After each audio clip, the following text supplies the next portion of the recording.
palayag ang Department of Health kag nag-announce ni sila sang bag-o kag pinaka-latest nga record angot sa firecrackers related injuries nga nagdubo ini sang 35%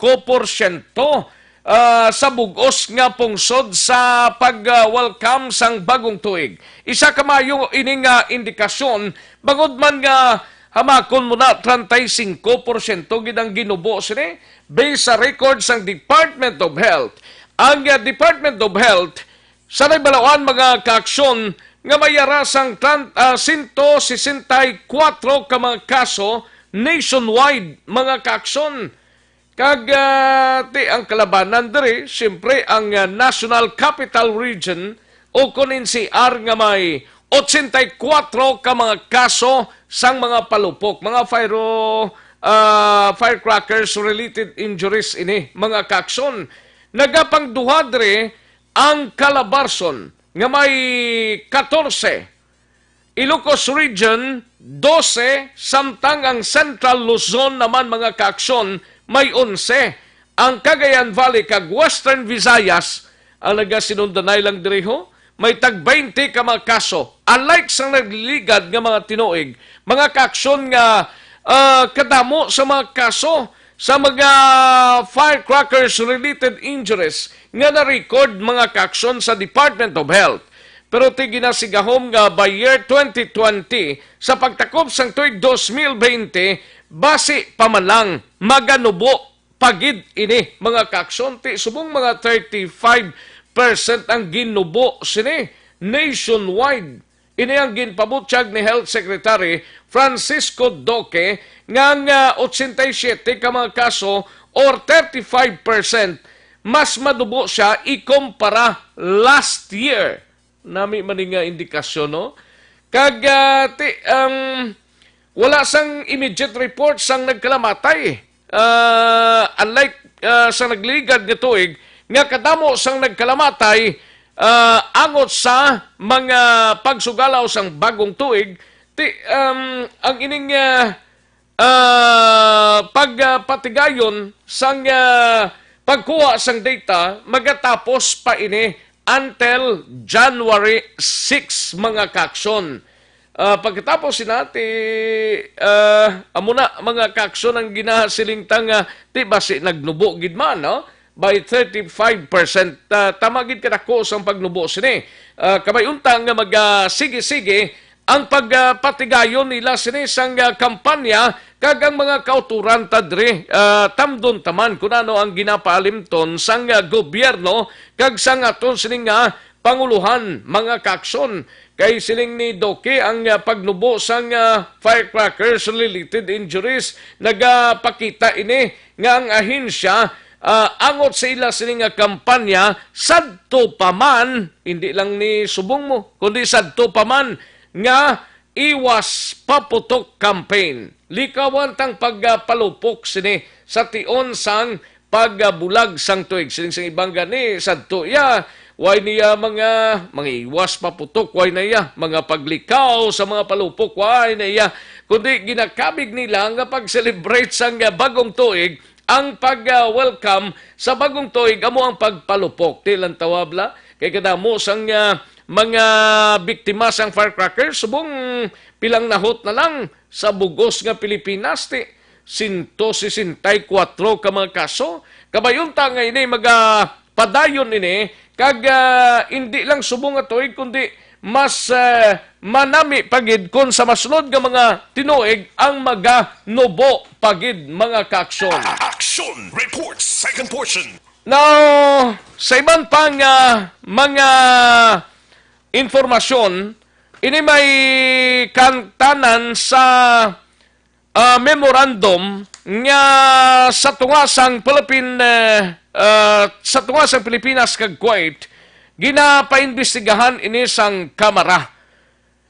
Now, hangkat diri ni House Committee on Labor and Employment Chairman kag Juan Pacman Party List Representative Enrico Pineda, ang kamara nga imbestigahan ang pagbukas sang sesyon sa Kongreso sa masunod nga simana. Ini may kang tanan sa paglapas sang Memorandum of Agreement sang Pilipinas kag Kuwait mga kaakson. Ti ginalantaw man diri ganing nag-apila ini si Pinida matapos ang kamatayon sang Pinay nga domestic helper nga si Jeneline Villavende. Nag-abot ini kahapon ng iya sining nga bangkay diri sa Pilipinas kag ang ining senaryo ginpahayag ni Pinida nga suportado sini ang pagdeklara sang deployment ban sa Kuwait sa mga Filipino workers ta. I don't know kung ang iban sini kung magasulod pa sa pungsod Pilipinas. Kaya nga halos kalabanan tang mga kaaksyon gasaligman sa abroad mo, gasaligman sa trabaho dito sa abroad. Kag sunod rin kay Pinida, ang among pungsod ang waygid nagatamuda. Hindi man siling tanan pero ti halos kalabanan ang mga overseas Filipino workers o kung mga OFW sa among lugar ginahatagan sang proteksyon sang pungsod Pilipinas sadtong madumduman nga Mayo 11 tuig 2018 pa mga kaaksyon nagpirmahan ay ang gobyerno sang Pilipinas kag Kuwait sa isa ka kasugtanan nga nagahatag sang proteksyon sa mga sitwasyon sa mga OFW sa among lugar. Ini may kang tanan sa pagpatay man tubla kay Joanna Dimafilis. Pero tinasundan pagid niho. Subo-subo man ni sa part sang pamilya kay before pa man nga natabo ining insidente, may mga mensahe na nga daan si Villavende sa pamilya sini nga daw something hindi na mo ang pagtratar sa iya. Although nga ang duwa ka mga amo sini dito sa Kuwait ang yara na sa bilangguan. Kagti ang aton sining Department of Foreign Affairs ano nga parang ninguha kung paano investigahan kag anano ang lakat sang kaso sa sining kamaltratar kay Jeneline Villavende nga amo ang gintunaan sang iya sining kamatayon. Action Reports, second portion, kaupod. Standby mga ka-aksyon, dugay-dugay, manong balik ang inyo sining palatuntunan diri sa Action Reports, second portion, pagkatapos lang sini.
Ikaw nang ginapamati ang namon ginasandigan.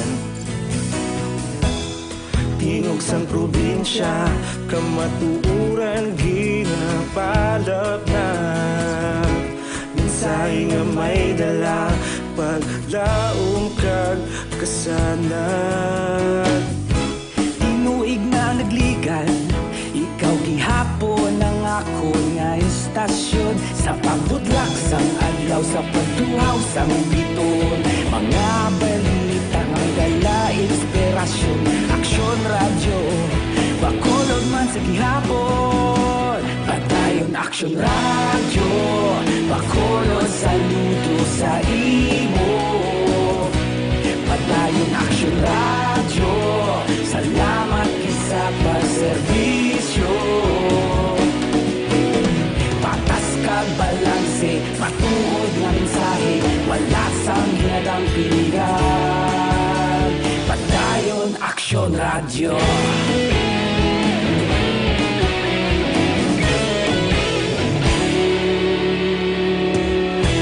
Pagkulon kag negosanon inyong pamatian. Stasyon nga nagapalaplag sang kamatuoran. Mabakod nga prinsipyo, reporter handa sa serbisyo.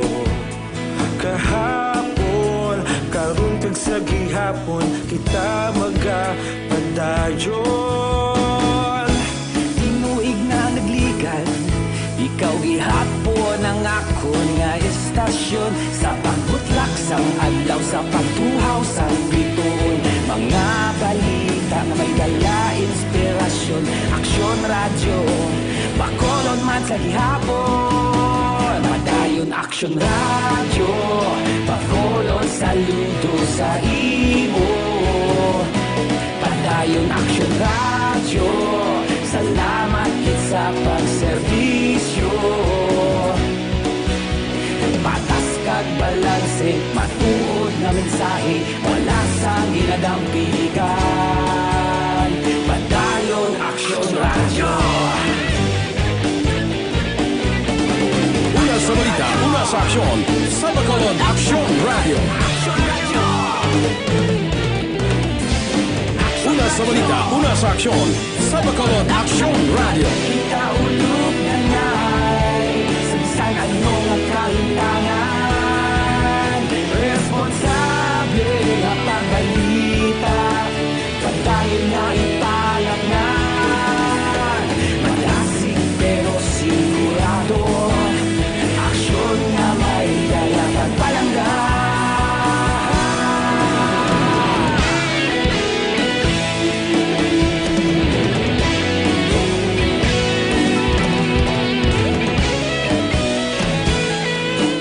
Action Reports, second portion.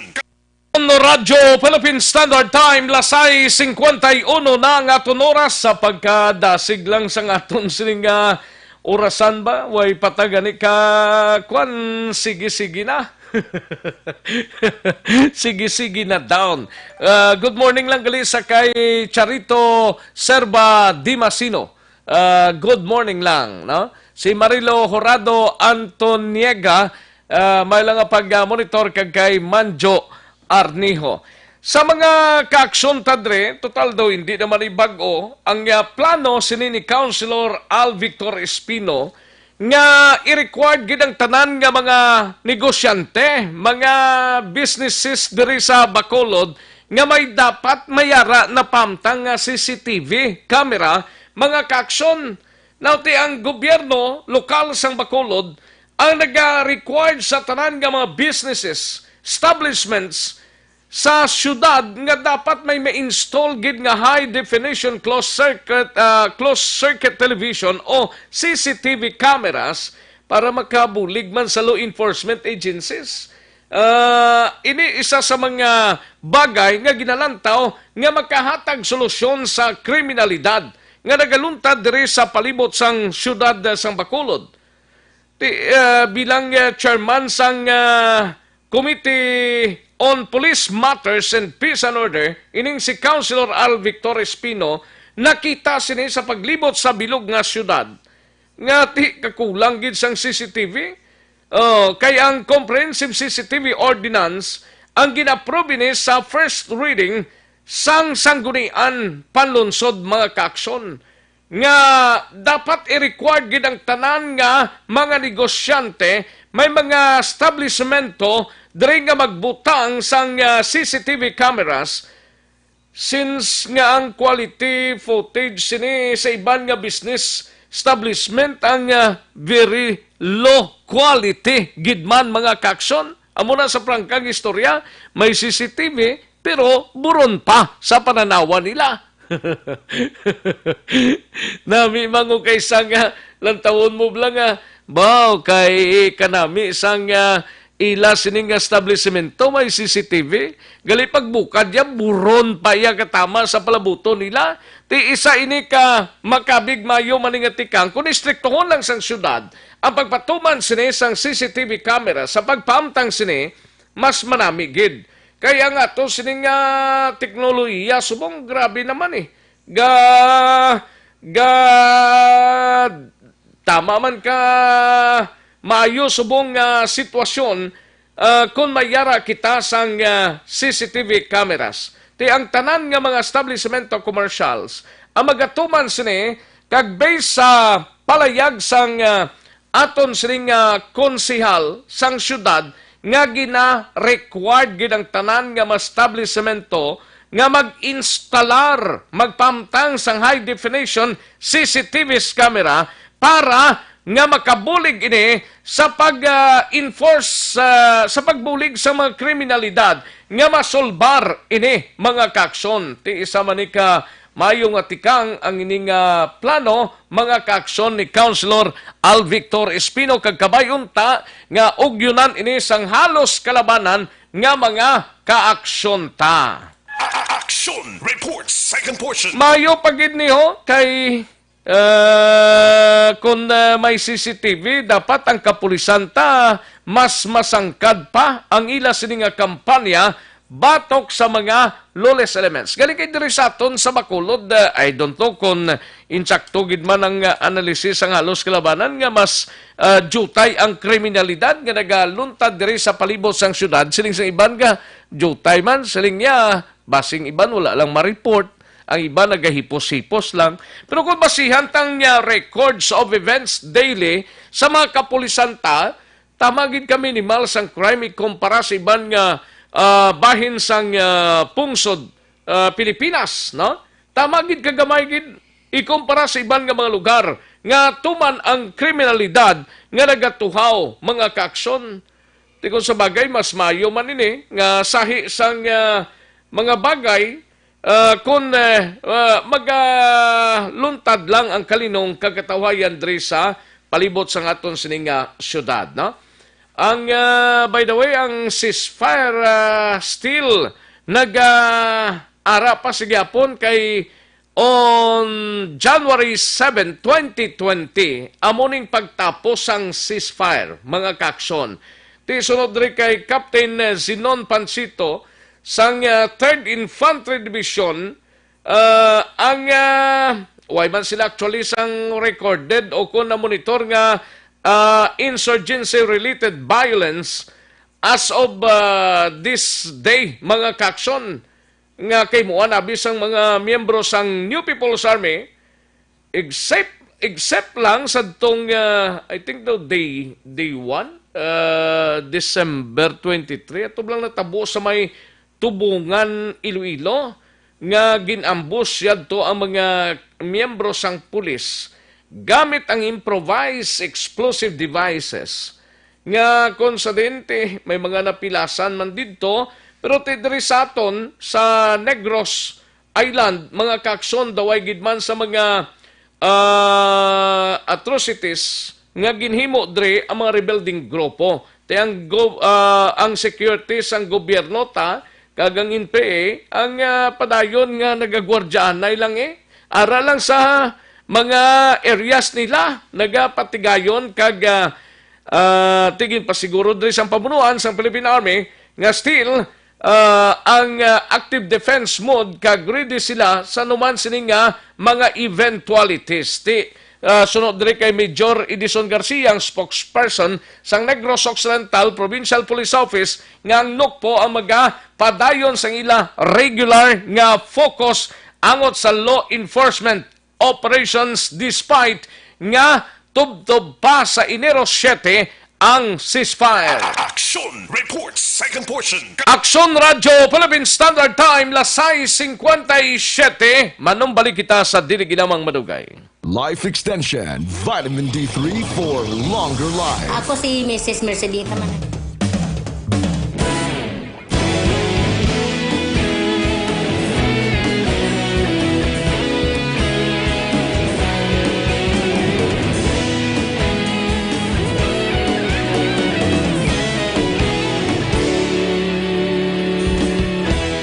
Aga pa siyang banwa, mabugnaw nga hangin nagadapyan na. Ikaw na ang ginapamatian namon ginasandigan. Tingog sang probinsya, kamatuuran ginapalap na. Minsay nga may dala, paglaom kag kasanat. Tinuig na nagligan, ikaw gihapon ang ako nga istasyon. Sa pagbudlak sang adlaw, sa pagduhaw sang biton. Mga balita nga may dala inspirasyon. Aksyon radyo, bakolod man sa gihapon. Padayon aksyon radyo, bakolod saludo sa imo. Padayon aksyon radyo, salamat kisa pagserbisyo. Patas kag balanse, matuod nga mensahe, wala sang ginadampingan. Padayon aksyon radyo.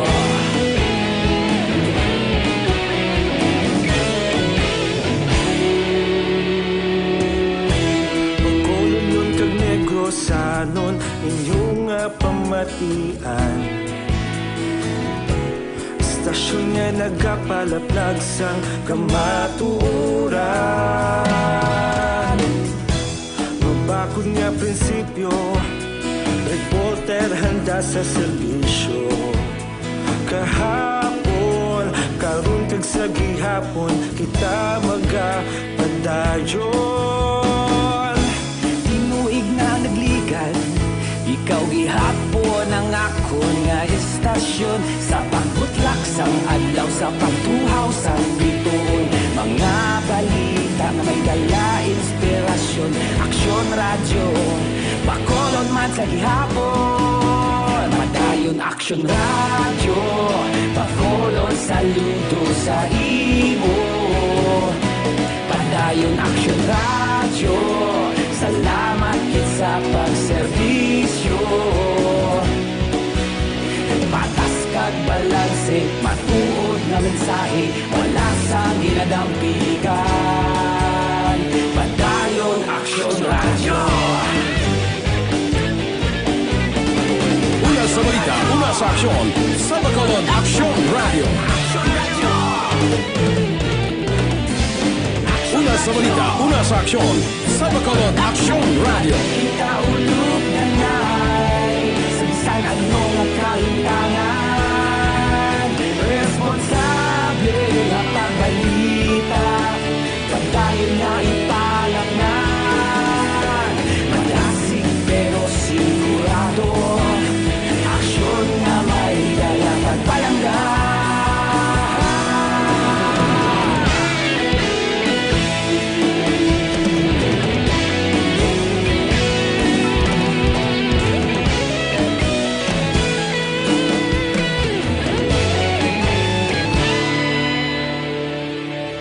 Padayon aksyon radyo, bakolod saludo sa imo. Padayon Ining mga regional directors, dala na dring Region 6, kagang mga chief sa National Support Unit sang PNP. Action reports second portion. Alang-alang na ta sa tiyempo, diri sa aton sining nga pagpangalagad. Salamat gid mga kaaksyon sa inyo sining nga pagpakigupod diri sa Action Report second portion. Sa ngalan ni Action Fred Salanga, Action Rex Kantong ang inyo sini nangin kaupod. Standby na sa Action Balita Morning Edition. Iga sunod sa dili gilamang madugay upod kay Aksyon Boy Duran kag Aksyon Dorel Cabato. Salamat gid sa inyo sa nga pagpakigupod sa Bacolod Aksyon Radio.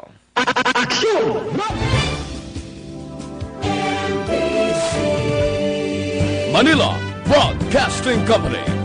Sa balita, komentaryo, issue,